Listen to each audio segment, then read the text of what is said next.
Un ATP che investe.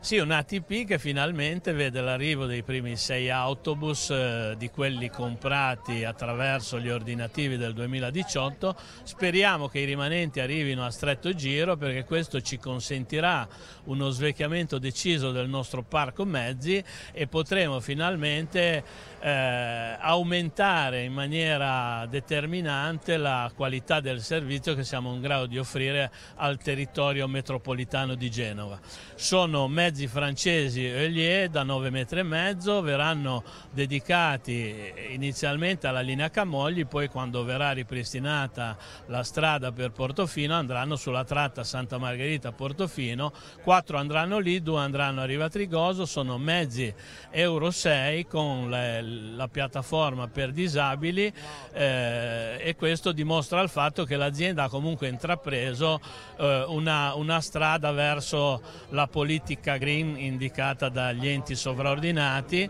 tant'è che abbiamo già ordinato 2 mezzi ibridi che andranno sulla tratta Riva Trigoso-Chiavari e stiamo pensando e stabilendo se ci saranno le risorse per dedicare anche un po' di attenzione all'elettrico e al metano, ovviamente stazioni di ricarica, stazioni di rifornimento permettendo, perché quello è un problema grosso che in passato non ci ha permesso appunto di indirizzarsi in maniera decisa verso una politica green, come dicevo.